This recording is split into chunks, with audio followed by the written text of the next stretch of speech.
He's able to persuade people through influential ways, and that's how we see rhetoric is used. King is able to connect to his audience by describing what a peaceful future would look like without pointing fingers, without saying, you're wrong. Um, he's not yelling at the blacks or whites. He's not saying, this is wrong for you to treat us this way. He's just kind of, he's not saying it's their fault. Maybe they didn't know any better. So that's how rhetoric's used. A couple examples that we see in the book is that on page 16, King is able to verbally prove through integration that it's more beneficial than segregation. And he's able to persuade people to believe this through explaining what God would want for society. He says, God would want us to mingle together, and He wouldn't want us to be segregated and not get along.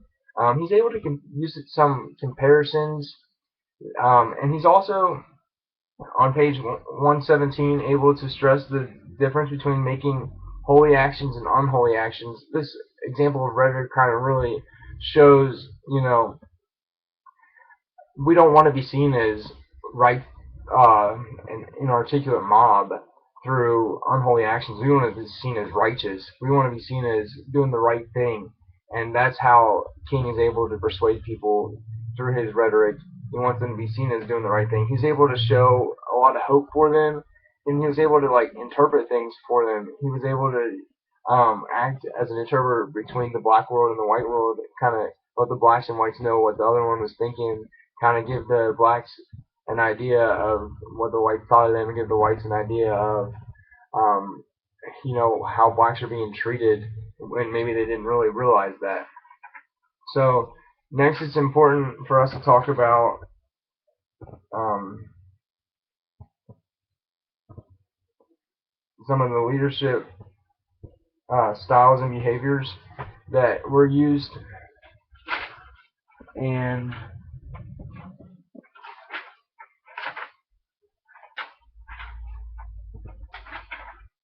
the leadership style on page 52 of Northhouse talks about, it's defined as the behavior of leaders focusing on what they do and how they act, and there's three different types. And we think that Dr. Martin Luther King really focuses on the democratic leadership style because he's more about how to let his followers kind of do things on their own. He's not going to control them or tell them what to do, and that kind of relates a lot back to the theory why. He kind of gives them that leadway, and through showing how successful they've been and how changes happen, kind of motivates them to do more things. Okay, so next, I want to talk about some of the leadership skills that King was able to use, and that would be the fact that he had great public speaking skills. For him to get in front of that many people, 200,000 people, that's take a lot of guts. He didn't care what people thought of him. He was able to persuade them through all kinds of ways of his rich language and what he said, and how he could paint pictures in their mind through imagery. He was able to control his audience by persuading them not to do violent things, showing them what nonviolent actions would get them, kind of giving them an idea. And he also was really good at impression management because he wore the fancy suit. He wanted to dress the role of a leader. So the research talks about how he would always spend his extra money on suits. He wanted people to look up to him as that leader that he was trying to be. And, I really couldn't find any lacking skills through the research that I had done. So I just think overall he's just a great leader. Okay, so finally, we're going to move into the final part of my presentation, which talks about the three principles of leadership that I think could be learned from Dr. Martin Luther King Jr. And the first one, every leader makes personal sacrifices. I think that's so true with Dr. Martin Luther King Jr. He sacrificed his own life. He ended up getting assassinated. And that's really important because a lot of leaders wouldn't have the guts to sacrifice something. A lot of leaders need to sacrifice time or money or effort, and showing their followers that they can work towards that common goal. Nextly, the second thing is that successful leaders must not be afraid.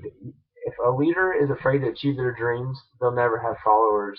If they don't think that they can get their followers to jump on board, then there will be no followers. You have to do whatever it takes to show your followers that you're willing. And finally, you have to know the facts and have an idea of how to be successful. You have to say, this is what we need to do, and that's exactly what King did. He said, we need to take these actions to be free.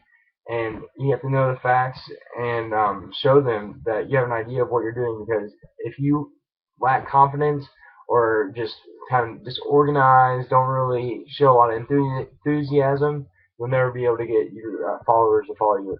So these are three great things that show us what a great leader needs to look like, and King did a great job of showing us these three principles. That's all of my presentation. I really hope that you've enjoyed it and that I was able to get all the answers answered properly. Thank you for your time.